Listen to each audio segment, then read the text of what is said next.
안녕하세요. 혼자서 딸 하나를 키우고 있는 30대 중반의 여성입니다.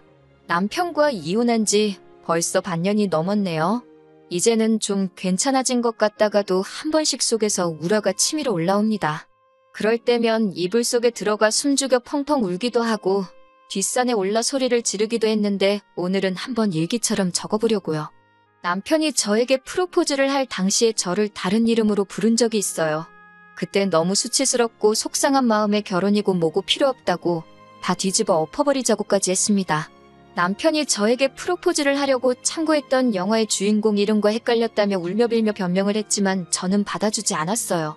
정말 손이 발이 되도록 빌면서 일주일 내내 저희 집까지 찾아오는 모습에 저도 그렇지만 저희 부모님마저도 저렇게 진심인 사람인데 오해를 푸는 게 좋지 않겠냐 해주셔서 저도 남편을 용서하고 믿어줬거든요.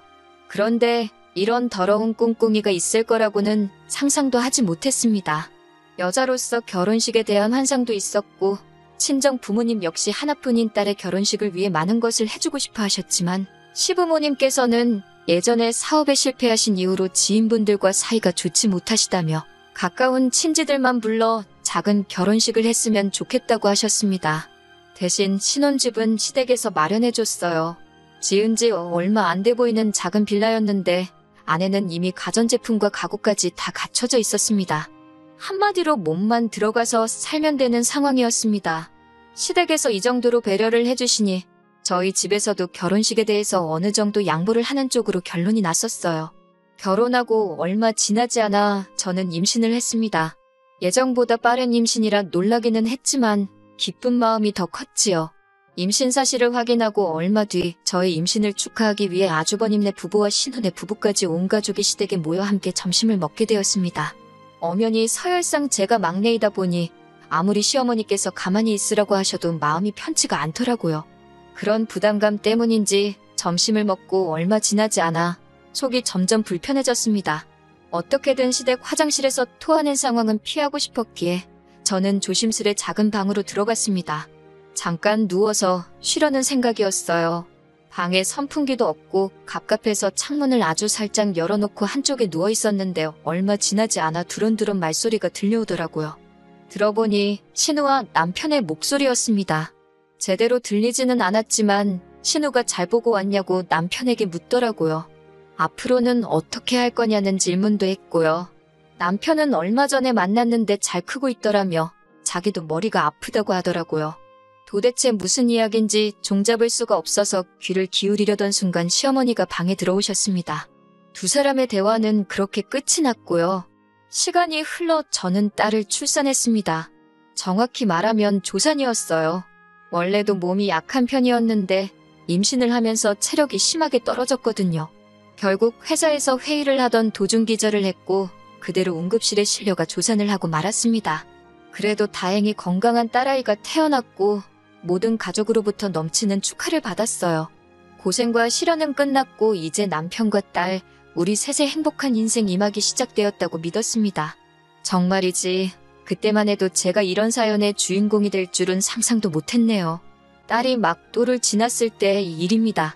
워낙에 술이 약한 사람이라 회식도 잘 안 가고 친구들하고 술자리도 잘 안 갖는 사람인데 그날만큼은 무슨 일 때문인지 잔뜩 술에 취해서 집에 들어왔더라고요.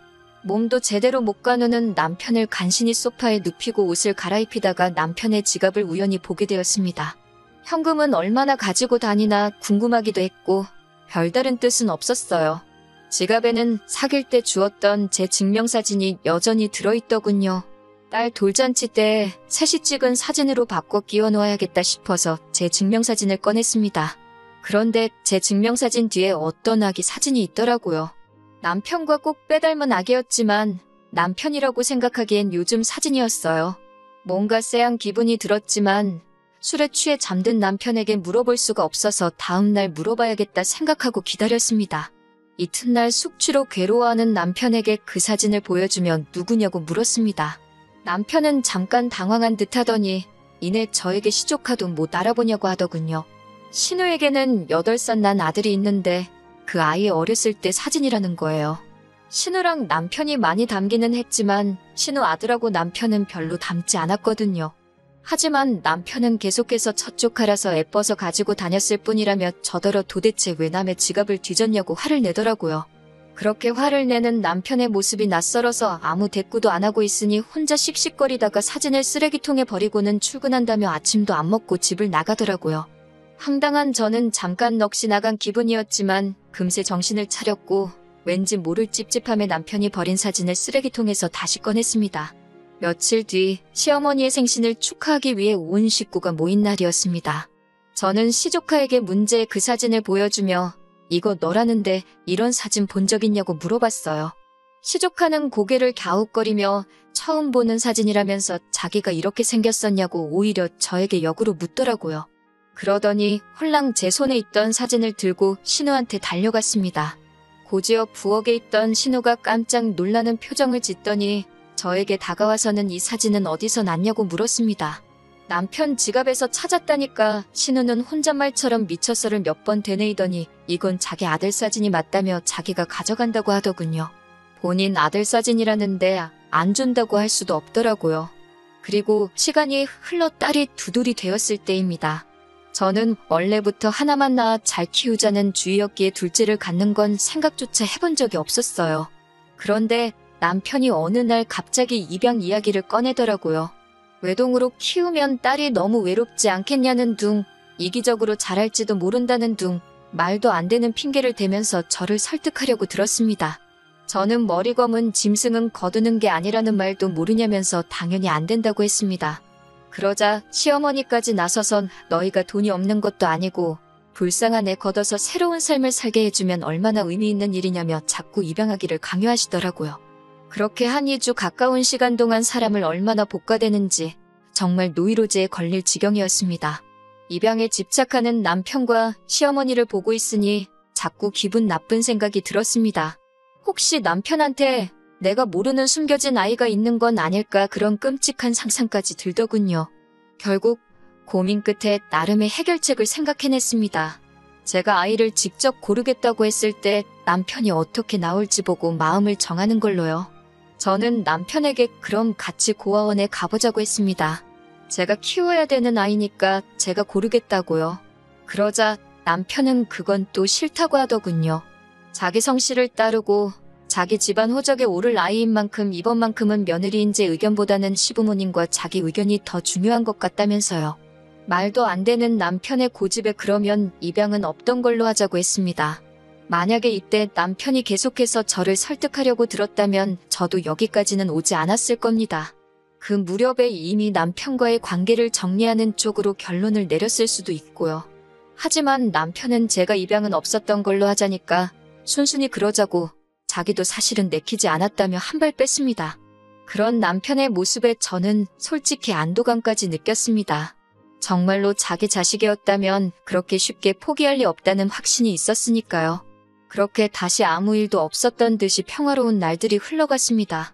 딸은 쑥쑥 자랐고 어느덧 3번째 생일을 앞두고 있었던 때였어요. 남편은 갑자기 출장에 잡혔다며 내일 모레 이틀 정도 집을 비워야 할 것 같다고 하더군요. 남편에게 말은 안 했지만 모처럼 친정어머니가 아이를 봐준다고 하셔서 둘이 영화라도 보러 갈까 생각하고 있었는데 내심 서운한 마음이 들었습니다. 사실 그 무렵 남편이 예전 같지 않았거든요. 집에서 아이를 키우다 보니 신경을 쓰려고 해도 어느샌가 옷이 더럽혀져서 점점 후줄근하고 편한 복장을 하게 되더라고요. 그런 저를 보고 하루는 남편이 인상을 있는 대로 찡그리면서 너랑은 둘째는 못 갖겠다 이러는 거예요. 앞에서도 말씀드렸다시피 저는 둘째를 갖고 싶은 마음이 전혀 없었지만 남편이 뜬금없이 둘째 이야기를 꺼내기에 제가 왜? 라고 물었습니다. 그랬더니 제가 여자로 안 보인다며 혀를 차더라고요. 자존심이 너무 상했지만 수치스러워서 주변 사람들에겐 차마 말도 못하겠더라고요. 결국 속으로 참아내다가 친정어머니한테 이야기를 하니 당신이 손녀를 봐준다고 남편이랑 모처럼 오붓하게 좋은 시간을 보내보라고 하신 거였거든요. 그런데 남편이 출장을 간다고 하니 힘이 팍 셌지요. 저는 친정어머니한테 손녀 안 봐주셔도 될 것 같다며 출장 소식을 전했습니다. 그러자 친정어머니는 더 잘된 일 아니냐며 이참에 당신이 이틀이고 3일이고 봐줄 테니 출장을 따라가 보라고 하시더군요. 남편이 일하는 동안엔 호텔에서 쉬다가 저녁에는 둘이 좋은 시간 보내면 되는 거 아니냐고요. 듣고 보니 그럴듯한 계획 같았습니다. 그날 밤 퇴근한 남편을 살며시 떠봤습니다. 그런데 생각지 못한 남편의 반응에 저는 너무 충격을 받았습니다. 남편은 자기가 지금 놀러 가냐면서 한 푼이라도 더 벌어오려고 아둥바둥 사는데 무슨 속편한 소리냐고 고함을 치더라고요. 장모님도 생각이 있으신 거냐면서 한숨을 팍 내쉬는데 저 때문에 친정어머니가 사위한테 무시를 당한 것 같아서 죄송스럽고 속도 상하고 그랬어요. 그리고 이튿날 출장을 간다는 남편은 이상하리만치 기분이 좋아 보였습니다. 평소답지 않게 콧노래를 부르고 멋도 한껏 부리더라고요. 제가 지금 출장 가는 거 맞아? 놀러 가는 사람 같은데? 라며 의심스러운 눈빛을 보내자 남편은 즐거운 기분으로 일하려는데 왜 초를 치냐고 짜증스럽게 대꾸하더라고요. 저도 더는 남편이랑 말도 섞기 싫어서 마음대로 하라고 한마디 싸붙이곤 가던지 말던지 내버려뒀습니다. 남편이 출장을 간 그날 저녁이었습니다. 딸 얼굴이 붉게 달아올라 있었어요. 배고프다고 울 법도 한데 제대로 울지도 못하길래 손을 대보니 애가 불덩이처럼 뜨겁더라고요. 놀란 저는 남편에게 전화를 걸었지만 남편은 도통 전화를 받지 않았습니다. 저는 아이를 들쳐업고 맨발로 집을 나서 택시를 탔습니다. 맨발이었다는 것도 병원에 도착해서 알아챘을 만큼 정신이 하나도 없었어요. 조산으로 낳은 딸이었기 때문에 혹시 뭐라도 잘못됐을까봐 늘 노심초사하며 딸을 키우고 있었거든요. 다행히 병원에 도착해 수액을 맞추고 하니 열이 조금씩 떨어지더라고요.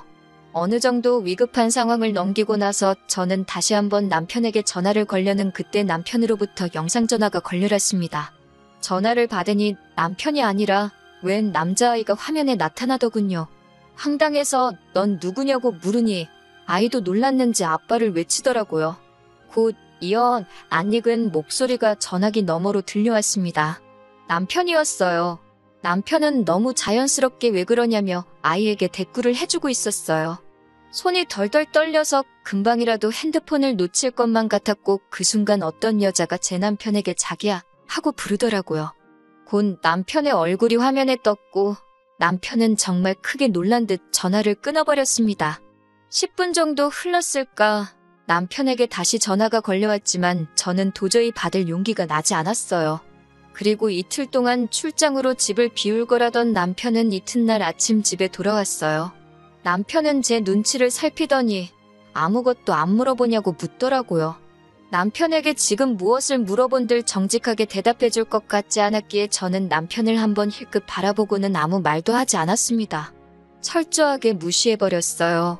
남편은 그런 저에게 애걸복걸을 하며 무슨 말이라도 해달라고 하길래 당신 애가 맞냐고 물었습니다. 지금부터 하나도 속이지 말고 사실대로 말하라고. 거기에 따라서 내 결론도 달라진다고요. 남편은 저와 만나기 1년 전에 사실혼 관계로 지내던 여자가 있었다고 해요. 하지만 시댁에서 워낙에 그 여자를 탐탁지 않아 해서 결국 혼인신고도 못한 상태로 살다가 그대로 헤어지게 되었답니다. 당시 여자 뱃속에는 이미 아이가 자라고 있었는데 남편에게 말을 해주지 않았대요.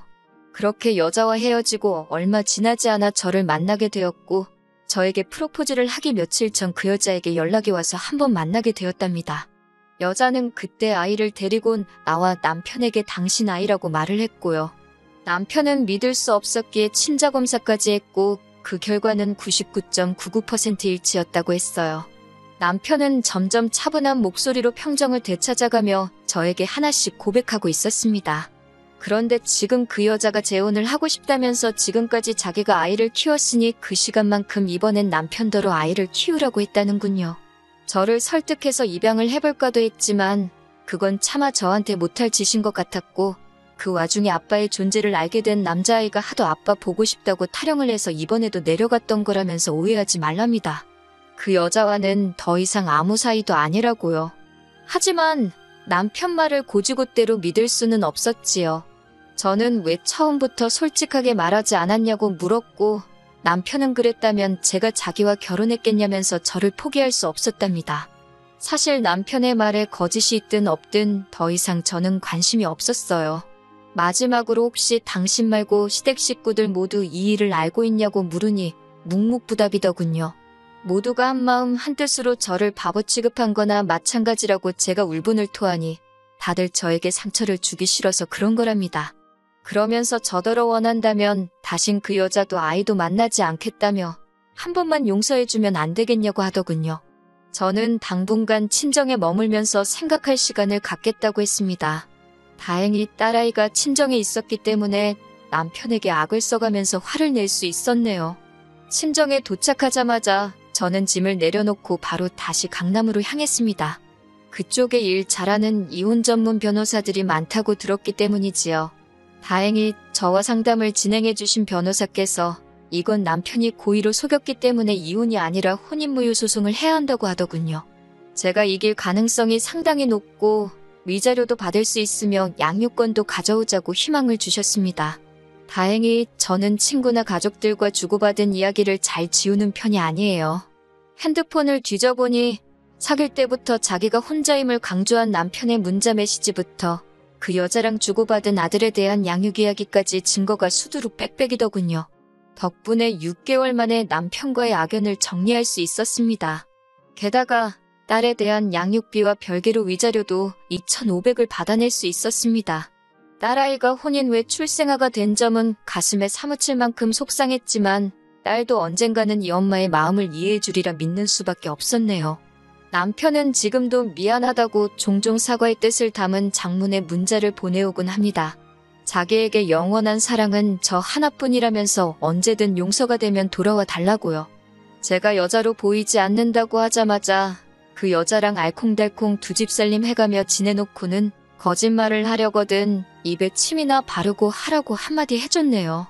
처음부터 자식이 있는 사실을 숨기고 제게 접근했으면서 결혼하고 나서 그 애까지 키워달라면 제가 좋다구나 키워줄 거라 생각했냐고. 마음 같아서는 그 여자고 당신이고 내 눈앞에서 머리채를 다 뽑아버려도 시원찮을 판인데 이 정도에서 끝내주는 걸 고마워하라고 한마디 했어요. 우리 딸아이 양육비 하루라도 늦게 보내주기만 해보라고. 내가 어떻게 나올지 궁금하면 한번 그렇게 해보라고 울음장을 놓으니 그제서야 그 입을 다물더군요. 나는 그 여자랑 다를 거라고 내 배불러 낳은 자식 당신에게 보여줄 생각은 없다고 했습니다. 아이가 어느 정도 자라서 친부에 대해서 궁금하다 물으면 그때 가서 다시 생각해보겠다고요. 온 가족이 합심해서 저를 속여놓고선 이제와 진실을 알게 되었으니 어쩔 수 없다고 이해해달라는 건 너무 큰 욕심이지 않을까 싶네요. 입양하자는 말을 꺼냈을 때 검은머리 짐승은 거두는 게 아니라고 제가 말했지만 검은머리 짐승은 아이가 아니라 남편 그리고 그 사실을 속인 시댁이 아닌가 싶네요. 그래도 마지막에 하고 싶은 말은 다 쏟아냈으니 속이라도 조금 후련합니다.